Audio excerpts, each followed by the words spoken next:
So, welcome to the Kelfire Show. I'm Dr. Kelly Barron, and today I have the extremely intelligent, super experienced Kate Galli on. She is a health coach.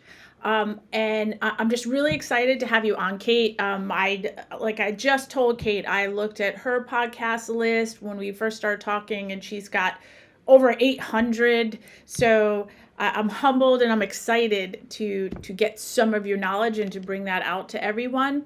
So I'm going to let you have the floor and tell us about yourself, how you started this journey, and we'll go from there. Amazing, Kelly. I am excited to be here too. So, whoa, I'll take that again. I am excited to be here too. So, thank you so very much.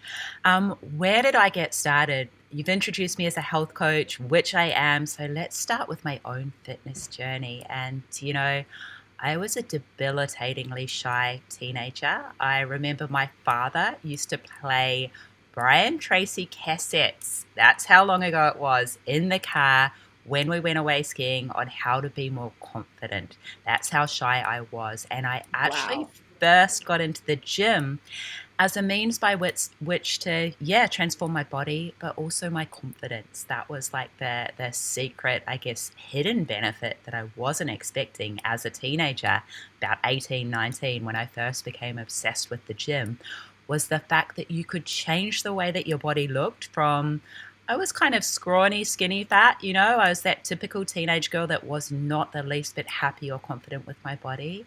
I got gym obsessed. I actually didn't make that part of my career until probably about a decade on. I became a personal trainer at about 29 years old because, Kelly, I thought, oh, if I don't do it now, I'm going to be too old to do it, which is absolutely ridiculous. Now we And know. 100%, right? So, I just turned 48. I've been in the fitness industry for a couple of decades now. And, I guess one of the things I love most about what I do, whether it's face to face in the gym or online, is working with ladies and see them get that confidence that I got that those decades ago. The confidence that comes with being able to change your body, and the belief in yourself that you attain when you start with a huge goal that you don't know whether potentially you can achieve it or not. However, bit by bit you do. I love seeing that confidence and that transformation in women. Oh, I do too. I think it's one of the most rewarding things to see someone just blossom like that, to step into their stilettos, as I like to say, to find to find that inner fire and just spread those wings. You don't I think we put ourselves in this role. We raise children or we're working and we just let the time go by and we forget, who we are, and it takes, a lot of balls. I'm going to say, we in the US say balls, to break out of that mold. And having a coach, having someone that's been there, that's done it, is probably the most is an essential part of that, I believe. But I know that today you want to talk about self care, which is perfect for what we just said. And so, can you define or give me your definition of what self care is and kind of where you want to go with this today? Because I think it's a really big topic and it's not talked about nearly enough. It is a huge topic, and only more important today than I guess when I first became obsessed with it back in 2008, probably. And like anything that is really important to you that you focus on, you probably came to it from a point of not excelling at it and needing more of it in your life. And back in 2008, I was stuck in what I not so affectionately like to call the business from hell. And, I really did not have much joy or freedom or anything aside from a money hemorrhaging business and just work, work, work in my life. I didn't make time for self care. I probably didn't have a definition for it back then. So, to go with that question of the actual definition, I guess it's aligned with my belief that you and your body are a team. right? We are on the same page. We're in this together. This is the only body you're going to get for your entire life. And so you Mm. better be treating it like a valued team member and something that you absolutely love. And so self-care is about so much. In fact, I've got an 8-step acronym for it for a bit of fun, but it's about prioritizing the things that keep you healthy, yes. However, also my learning in recent years, it's also prioritizing the things that keep you happy, right? Because we can all have such huge, big goals that we're striving towards and we go, go, go. However, my lesson, this year particularly, is it's equally just as much about enjoying the journey. And so self care for me now is also about injecting those little bits of joy into every single day. That's how I look at it now. I think that's the way it should be done. Sort of similar to what you just said is that I was just told, and it resonates. It's probably not as applicable that everybody would say to this in terms of, like you're saying, big goals, big dreams, and when you can't reach those in an appreciable amount of time, or sometimes we just don't. We have to switch our goals. That will really wear you down. You'll lose hope, you'll lose sight, motivation. So, someone just recently told me, um, aim small, miss small. And at first I thought, well, that's sort of negative. And then I started thinking about it and I thought, well, okay, if you break these down, your dream, into these smaller victories for yourself, if you fail, there'll be smaller failures. And, they'll be easily to overcome or to regroup or to figure out. So I agree with you. In the business of hell, I think every woman on this planet can identify you. They may not have owned their own business, but they may have been in the job from hell. Or if they're a stay-at-home mom, they may feel like they're in that rut. So I really do like where you're going with self care. It's not about nails and hair. And while that's great, that can be part of it, but that's really not what we're talking about here. So, why do you think self care is so essential to not only our bodies, but our mind and our spirit?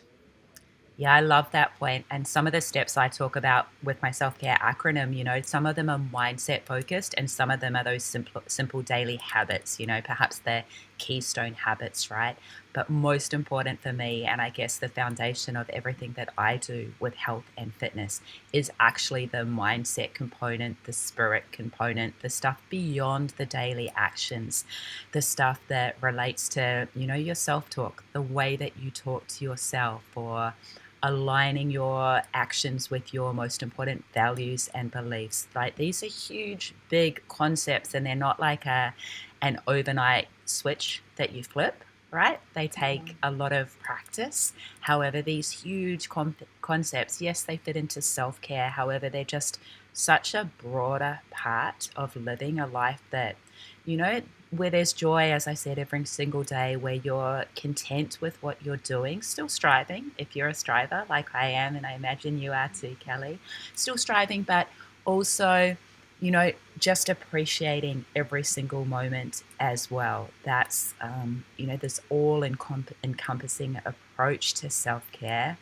And again, it's evolved for me over the years because back early days as a trainer and back early days owning that business from hell, I was literally just about the action. So I was about the meal prep, the exercise, the forced meditation that I wasn't very mindful in. I was just ticking that little box, and I was coming at it probably from almost a beat my body into submission type of a mindset. I was doing the self care actions, I wasn't doing them with the love that I recommend to my clients and everyone listening now, the love and compassion for my body. That's such a focus nowadays. I agree. I think, and especially you and I, as coaches in different fields, and same, we live and die, or we have lived and died by that. Here's the program. Here's what we got to do. Here's our exercises for the week. Here's our food for the week. And we rarely deviate, which takes the joy out of life, I believe. So I think having these small and not feeling guilty about it, having these small things, whether it's going to get a massage, whether it's a bubble bath, whether it's a martini, these little things that bring so much joy that you're not just stuck in this robotic way of life. Why do you I hear different reasons from women, and I think we probably all know, but why do you think women have such a hard time prioritizing their self-care? I'm going to take this from many of the amazing, generous, quiet ladies that I've had the privilege of training, right? And Well, so many women are really good at putting everyone else first. They're in caring, nurturing roles as mums and wives, and often even as business owners. They're kicking these huge business goals, and they're putting a lot of effort into nurturing everyone else in the business as well.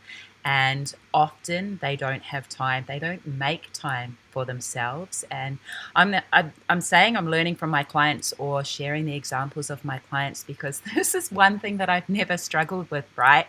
I'm not a people pleaser, for better or worse. If I decide something is aligned with my values and beliefs, I'm going to do it. And this is perhaps where we introduce just lightly the vegan lifestyle. I'm a vegan health coach. Often I will, turn down some food that someone's put a lot of effort into because it's not aligned with my goals. And in the same way, I'm pretty good at saying no to things. And I don't think that is the norm. And as I said, it's not all good. Sometimes it's to my detriment. However, if I want a night in and I'm asked out, often I'll say no, again, for better or worse. Most women, whether society has indoctrinated us to believe that saying yes and putting other people first, and this is the way to be a good woman. I don't know whether that's part of it, because that's not my personal experience. Um, Potentially, and this is a very personal share, I guess. Potentially, my mum was the most beautiful, giving, generous, warm, nurturing woman that I've ever met. And I also saw that being taken advantage of a little bit. And growing up, I did say to myself, I know, because it reflected that in some relationships as well.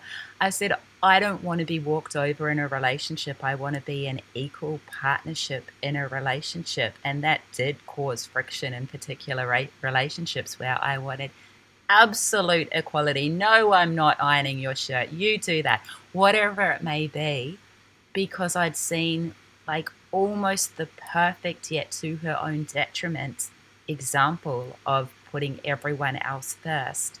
And I didn't want to live that. no, I hear that so often actually, where we put our children, our partners, even other family members, where we're just constantly nurturers, taking care of them, putting them first. I, you know, I just heard a woman today who said, well, I just don't have time to do anything for myself Mm-hmm. because I have to get, my partner breakfast, my children, or this or that. And I think we start to feel like we have guilt that, and we're selfish if we need time for ourselves. So I know you have an acronym for what you have coming up, and I'm excited to hear that. But I would say that part of self care, like you just mentioned, is definitely creating boundaries, learning to say no. It's not about sticking up for yourself or being selfish. It's just about, in my opinion, creating that space where you can actually thrive because you have taken care of yourself. But when you're ready, and we could still talk for a little while, I'd love to hear your acronym, because I only got to hear one letter when we first talked, and I've been thinking about it this whole time. Yeah, amazing. And I will say as well, I absolutely agree. Self-care is not selfish. It's allowing you to turn up at your best self for you and everyone and everything else that you care about, right? So I think it is the opposite of selfish. And I will say as well, putting on my personal trainer hat, because that is my profession and has been for a couple of decades, sometimes, and this is said with tough love, sometimes this I don't have time for me, I don't have time for my exercise or for that healthy, nutritious meal. Sometimes it is an excuse. And sometimes that excuse is being thrown out there, oh, but I needed to do this, this, this, because there is fear that perhaps if you try really hard, you still can't achieve that goal. And, Right. that is a myth that I absolutely want to bust through, because not giving it your 100% absolutely not mean, absolutely does mean you're not going to achieve it, right? However, Right. 100% committing and backing yourself and prioritizing yourself and your goal, 100% you are going to achieve that. I guarantee it. Potentially not in the time frame that you would like, because we are all incredibly impatient, right? However, with that 100% focus, you will achieve your goal. And so that is just personal trainer Kate speaking. However, moving on to that acronym, so it's 8 steps. Self care starts with S, and that is your self talk. And this is something that I have put so much effort into over the years, because my self talk certainly was not amazing. As I said, Callie, I was like debilitatingly shy as a teenager. Even becoming a personal trainer, I had the beliefs that, like, I'm not naturally athletic. In fact, I'm naturally uncoordinated. I'm not genetically gifted. I had all these I'm nots and these limiting beliefs. And when I studied life coaching about, oh gosh, back in 2010, a long time ago, I put a lot of work into the way that I speak to myself. And it's such a valuable takeaway for anyone listening who is in the habit of focusing on what you're not, or what you do badly, or, ugh, I stuffed up again, whatever it may be. It is really powerful to one at a time become conscious of those negative, limiting ways that you speak to yourself and reframe them. The reframe is one of my favorite mind games to play with myself, where I find that talk that just does not work. It's not supportive. It's that gremlin on your shoulder that does not have your best interests at heart, and reframe that to the way that helps you feel more positive about taking the better action next time, that has, yourself in mind with love and compassion, and not berating and hating on yourself. So, can you give me an example? And maybe I'll throw one out there and you could play Yeah. with it a little bit. So, let's say um, I tell myself, you're not good enough. Um, you're not. Let's use work. You're not good enough to get this job. Would reframing, would you go the complete 180 and say you're absolutely good enough to get this job? Or would you go somewhere more in the middle, maybe more compassionate with yourself, saying you have the skills, you have the talent, you put a lot of time into this interview work. So kind of saying, not going, oh, I got this, but being more like, hey, let's be realistic. Is that where you would go with reframing, or would you definitely jump into the 100% positive? You've got to do with whatever resonates with you. Great I've got that answer. for many situations. I come up with like just a short few words that resonate with me. You've got this is mine, but again, it needs to resonate with you. Also, I am a person who will do whatever it takes. That was always my belief with fitness, early days. I am a person, after I reframed it from those early, early, early days, that for the past couple of decades, my belief around health and fitness, I am a person who will do whatever it takes to create and keep the fit, strong, lean, healthy body that I love to rock around in. And I've since, that's so natural to me now. It's such a non negotiable now. I've reframed it to my huge business goals. I am a person who will do whatever it takes, insert these huge business goals. So for our listeners, it's whatever resonates with you, so that it's not too much of a stretch, so that it doesn't feel too manufactured. Because yeah, maybe you're not going to land this job right now, today, tomorrow. However, you can believe that you are a person that does whatever it takes to acquire the skills and the persistence and the passion and whatever it may be to get there at some point. And that, I think that resonates with me more as a more genuine, believable reframe. I agree. I love that answer. All Yeah. right, what's next? What's next? I'm waiting. A is big, and it is elicit your most important values and use them as a daily filter for your decision making process. So there is a lot there, and our values, if you're not clear on your values, they're those emotional states that you're drawn to. There's no right or wrong. However, think of where you spend your time, your money, your energy. For me, and they may change and evolve, for me, mine are freedom and integrity. And if I think of that business from hell, it was a franchise. I felt zero freedom. I got into business as, like so many of us do, we think it's all about freedom, right? Freedom of time, freedom of money that you earn. That business was the exact opposite of freedom.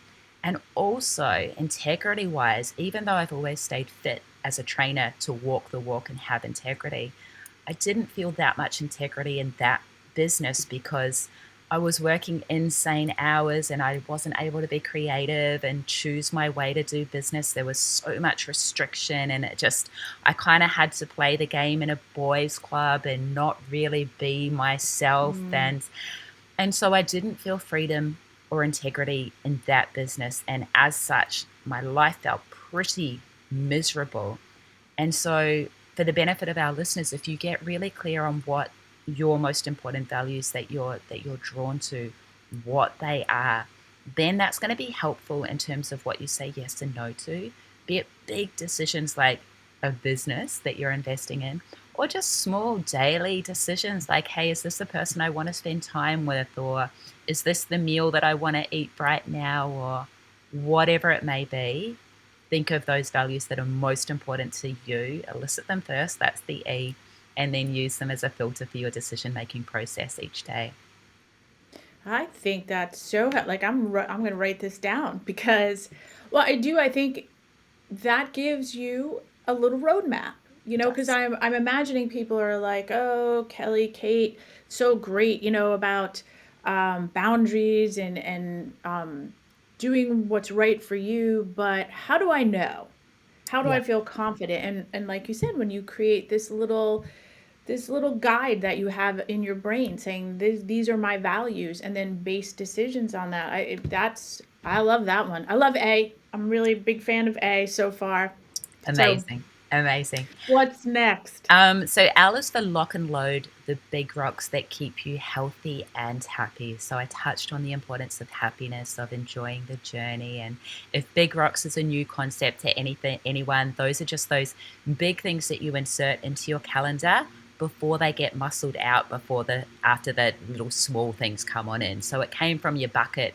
You put your big rocks in first, and then you fill it up with all the smaller rocks. The big rocks might be keystone habits like meal prep and exercise and 7 to 8 hours sleep and meditation and gratitude, whatever resonates for you. And as I hinted at, I was like pretty locked and loaded with all those health focused ones early days. I wasn't making time for the ones that also kept me happy because we have to be happy every day. So now I recommend locking and loading also those things that give you joy. Time with loved ones, time in nature. For me, it's actually journaling. Surprisingly, I thought that would be a hassle. It gives me so much calm and Mm-hmm. clarity. So lock those things into your calendar, non negotiable appointments with you that will not get muscled out by all those other little less important yet busy tasks that tend to creep into your day and your week. I that I agree with, and we don't do that. We tend to throw the big rocks in there and Yeah. hope that that's going to be suffice. And journaling, I love that you just said that. I recently started journaling, and I was the same. I thought this is I'm never going to do this, or this just doesn't seem like something that's going to be beneficial to me. And I was told, write whatever it is that's on your mind, angry, happy, sad. Don't look back at it. Throw it away because it might make you unhappy or think things about yourself. But that moment to put it all out there with no judgment for your own thoughts and what you're feeling, that's a really good one. And it is small. It could Mhm. be 5 minutes a day, but it's one of those small rocks. And I'm glad you brought that up because I think more people should be doing it. Absolutely. And again, it'll click and stick at the time that's right for you. You know, meditation took years to stick for me. Journaling also took years, but I kept coming back to the fact that the people with the life that I wanted, they kept recommending these habits. And I'm like, oh, there's got to be something in it with all of these people. If all of these people I respect are saying, hey, this is really beneficial Yeah. for them, I should give it a really good shot, right? So, Right. step 4F in self care is filter the people you spend time with. And by this, I am meaning those energy vampires that you want to spend less time with. However, also, I'm also recommending filtering in more time with those people that you just feel amazing when you spend time with. We all know those friends that we're on a total high. We're so happy and grateful and maybe fired up for our goals when we've spent time with them. Spend some more time with them. Lock and load those appointments into your schedule as well. Oh, that this is a big one because we tend to adapt the habits of those people or the thoughts, Yeah. personalities, and we start to lose who we are. Or we change our own values to fit in with those people, or they just don't enhance your life. Because I've come to learn that if someone isn't enhancing your life, they have no business being in your life. And that's a pretty harsh statement to say, but it's a reality. Like you said, energy vampires. People will take as much as you let them. And when you start again setting the boundaries, filtering the people in your life, it's freeing. You just that freedom, the wings they start to develop. So I'm a big fan of F too. I'm going to be a big fan of all of these. Yeah. I will say as well, the people in real life, you also need to filter the people you spend time with online as well, right? So Ah, filter your very social good. media feed so that you feel good after you spent time there. And if you're not lucky enough to have these amazing mentors in real life, you've got them for free online. Find the people online that again energize and inspire you, spending time with them. Podcasts are an amazing way to do that. Whatever it may be, there are so many free resources out there where you have access to the people who either are just super positive and happy and easy to spend time with, or perhaps they're a little bit ahead of you on your journey, not too much, just a little bit, and you can learn from them.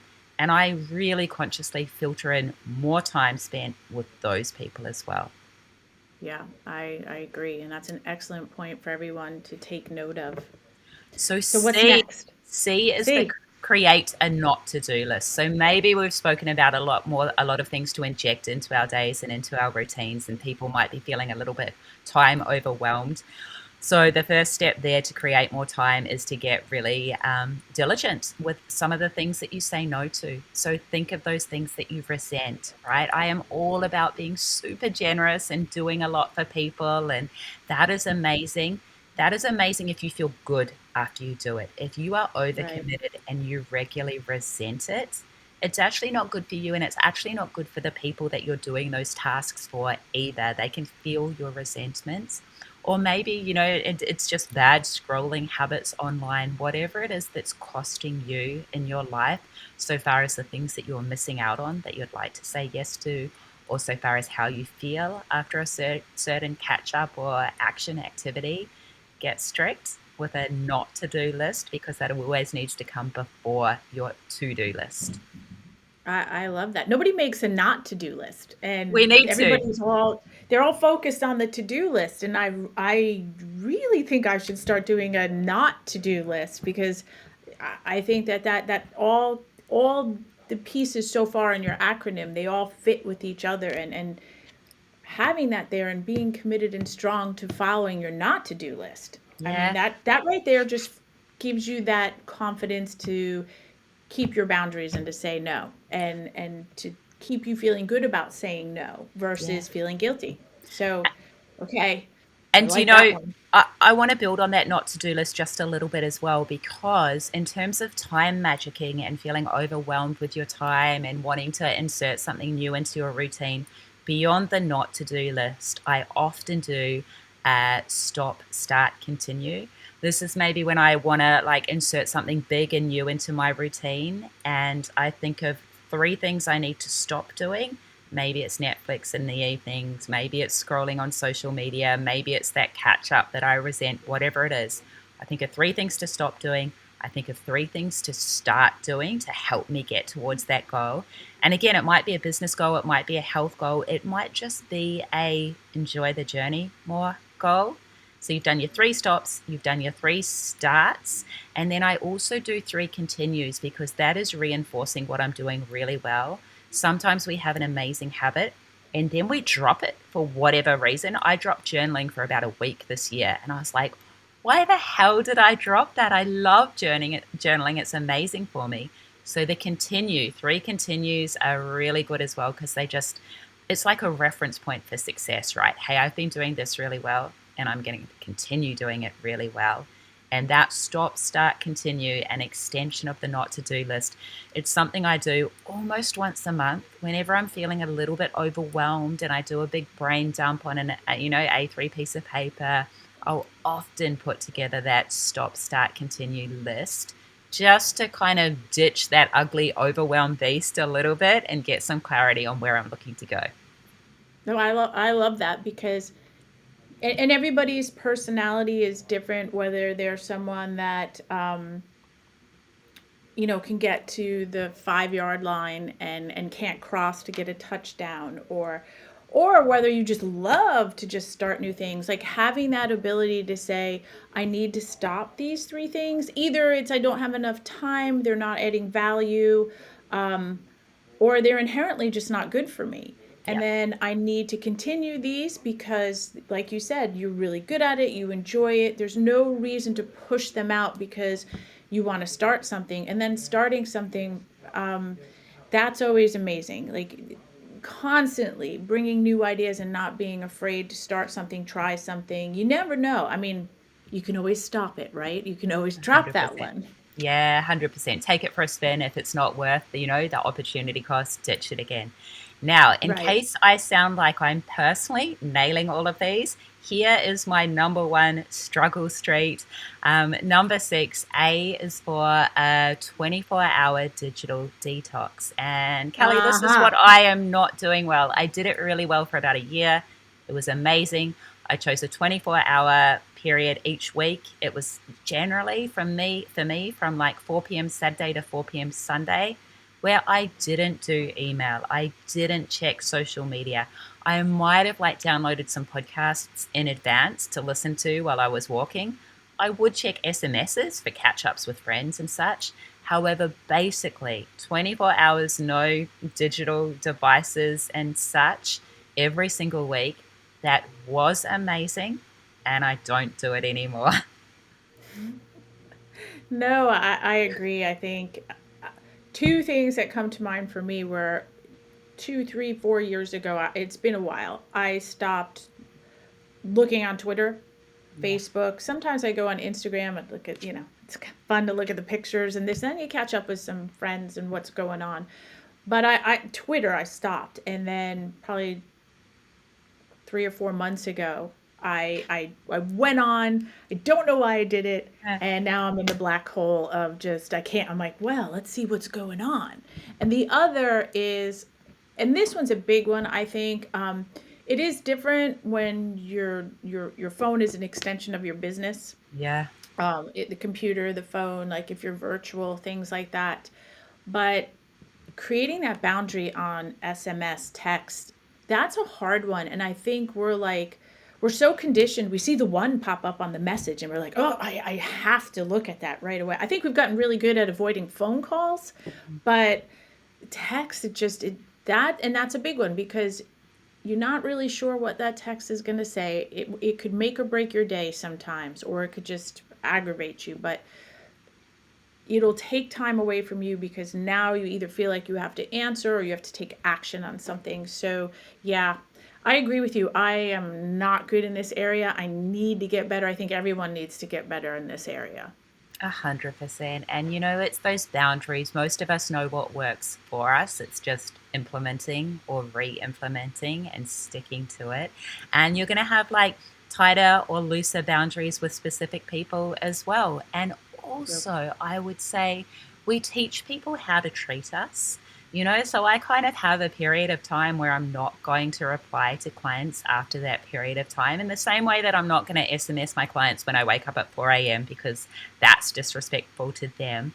I'm probably not going to reply to them when they text me after 7 p.m. either, because Mhm. if I that they will learn that, yeah, I'll get back to you when it's a civilized hour again. Hey, but right now this is time for me so that I can feel fresh and excited for tomorrow. So just a boundary again. I love it. Next up is, I What's guess, further to that. This is one of my favorites. 7 is R is for realistic expectations for yourself and for the people you love. So this one, it relates to everyone. However, it strongly came from my vegan background, right?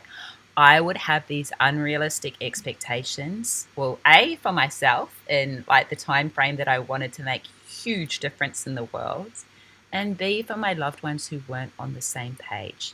And this can be for, just take any health goal, right? You are unhappy with the way your body looks right now. You have a health plan so far as your exercise and nutrition, and your family isn't supportive.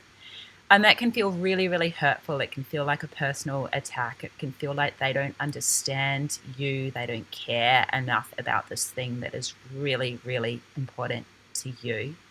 However, if you have unrealistic expectations, it is going to cause conflict. And I have lived that.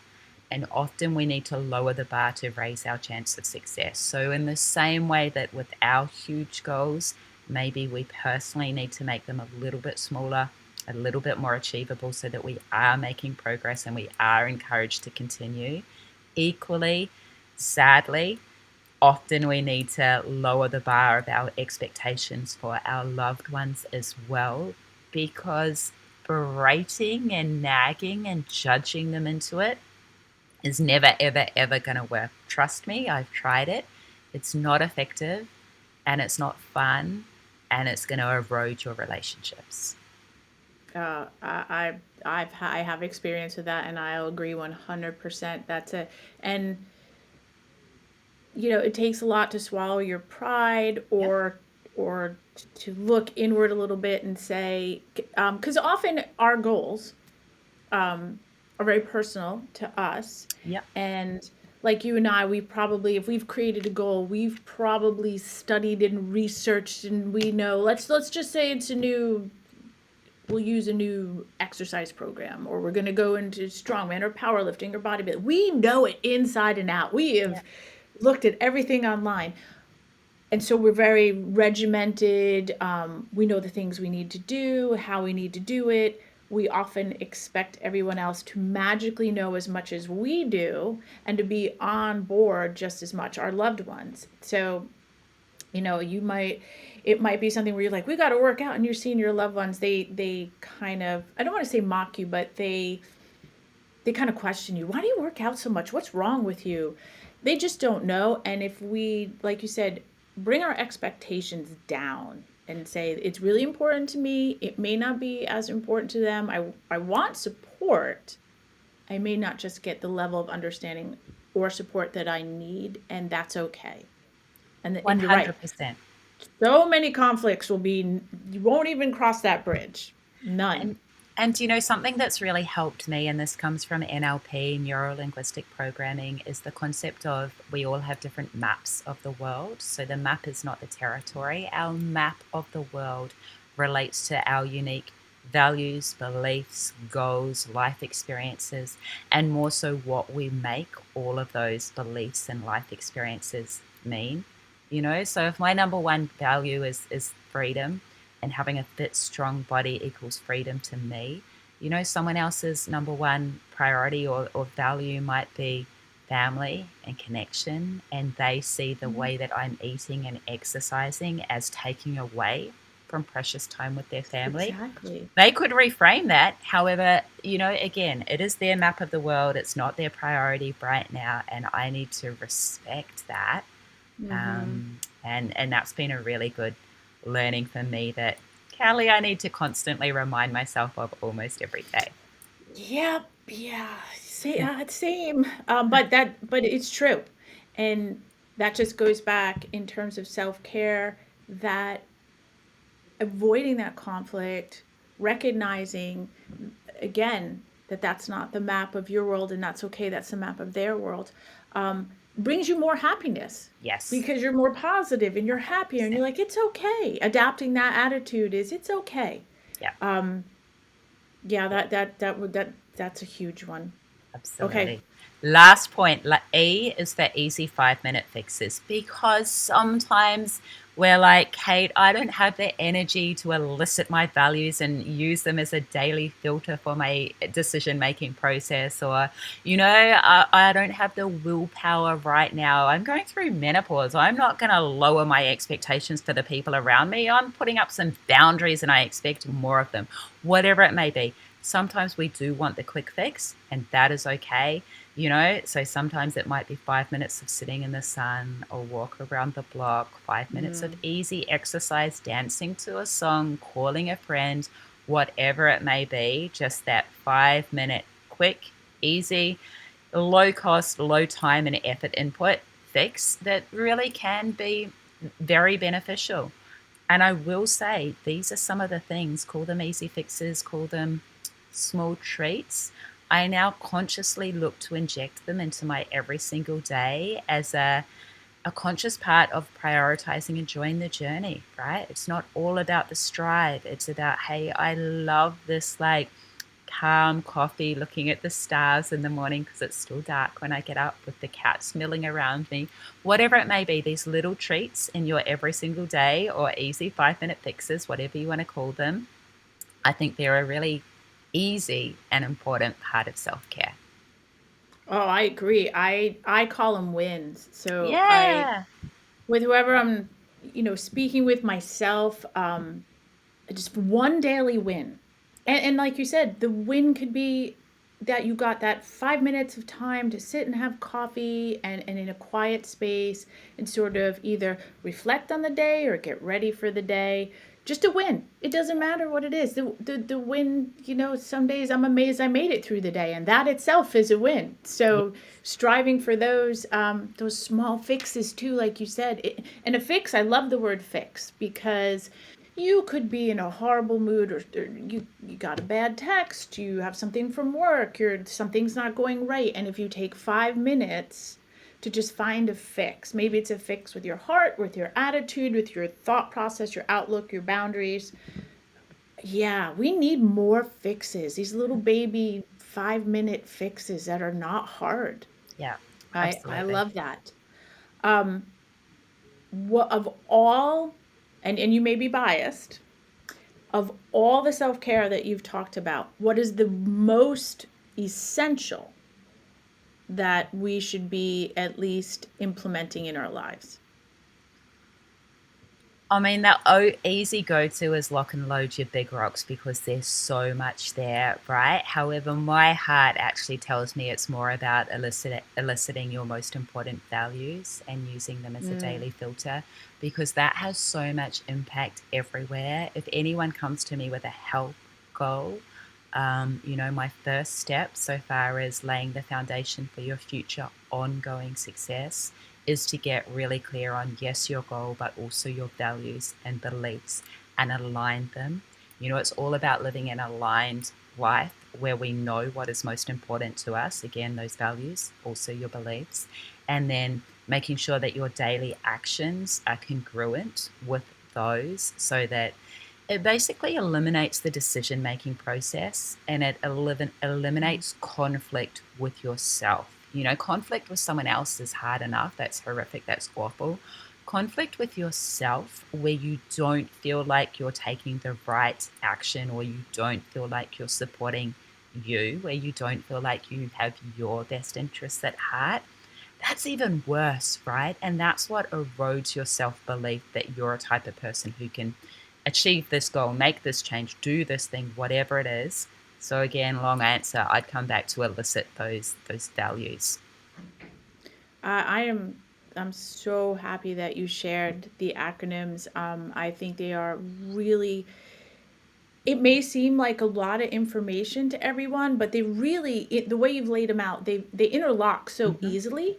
It's 100%. basically an outline that if everyone takes a few minutes to sit down and think about these for themselves, then it's something that just gets implemented into your daily life. I love the way that you did it.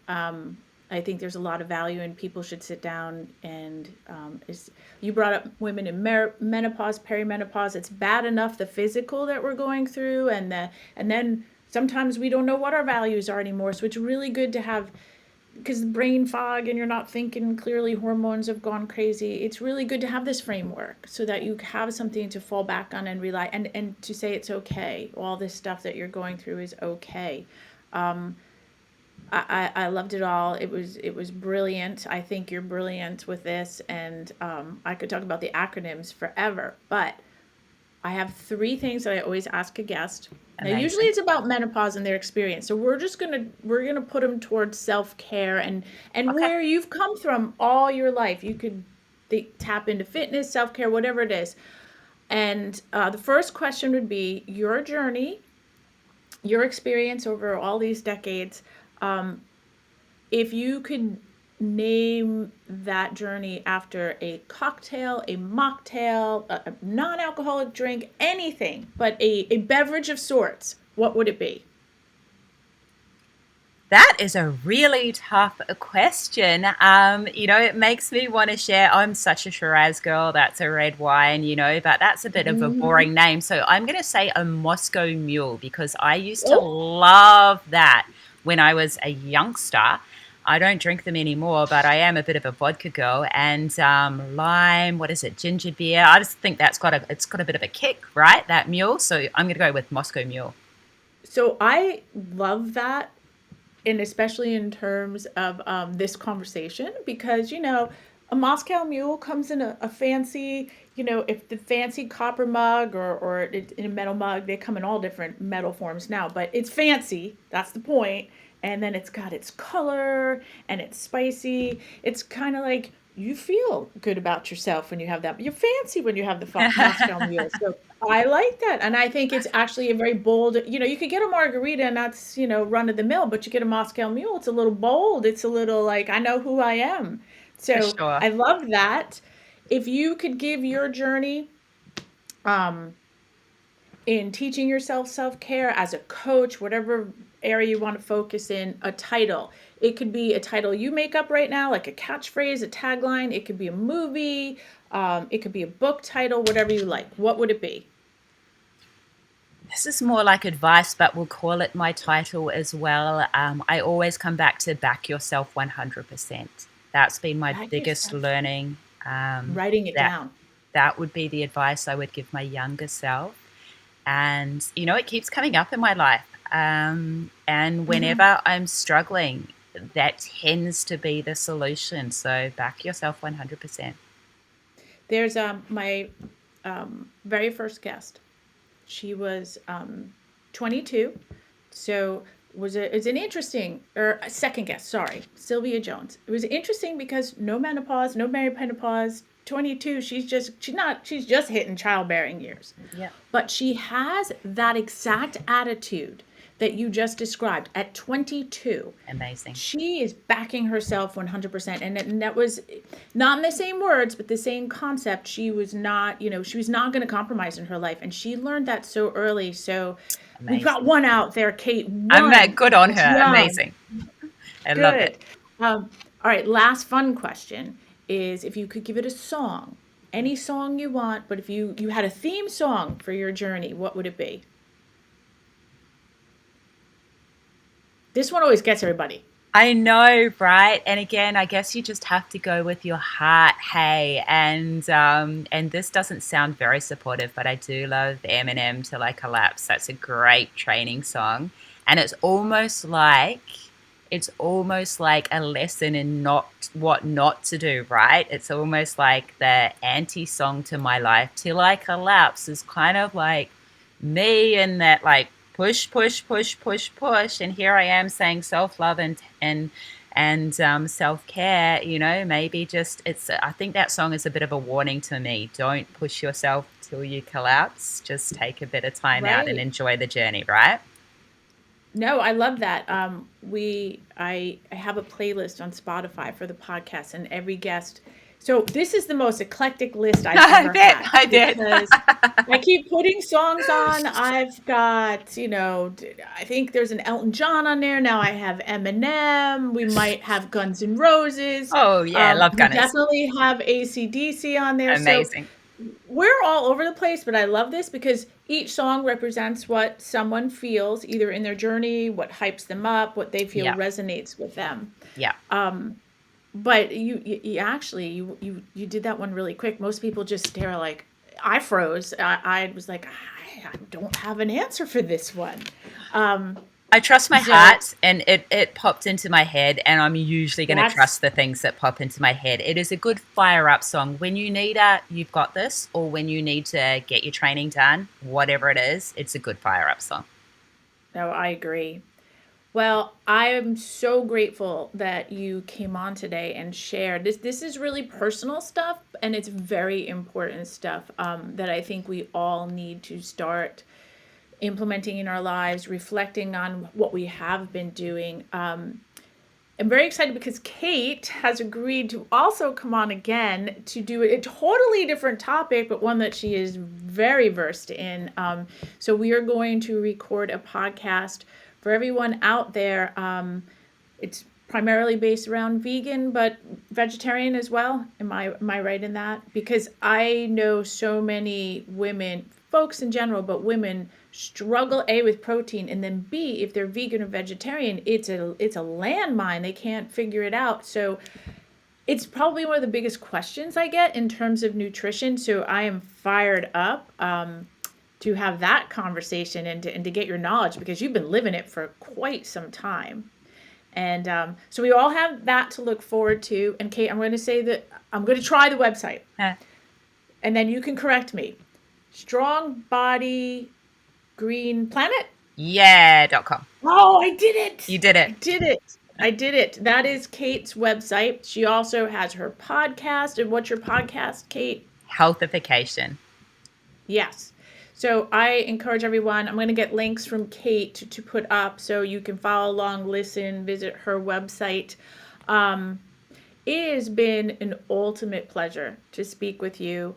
And I really, if there's anything else that you want to add, I know we're going to talk again very soon, but please feel free to add anything you like now before we say goodbye to everyone. Kelly, this has been such a pleasure. Thank you so much for your warm and insightful questions. Anyone that wants to connect, I'd love to see you across at strongbodygreenplanet.com. And I look forward to coming back really soon and talking about my absolute heart, which is a fit, strong, healthy vegan lifestyle, and also how love is easier than hate. So I look forward to speaking again Ooh. soon. Oh, this is going to be exciting. Well, I also want to thank you for coming on at 5 a.m. your time. Kate is in Australia, and she look how good she looks for 5 a.m. I don't even know how she pulled this off, but I am highly impressed. And next time, I think she's coming on at 5 a.m. again, right? And Yeah, easy. so next time, just come in sweats. I'll come in sweats. We'll be fine. We'll coffee talk. But thank you, Kate. Thank you, everyone.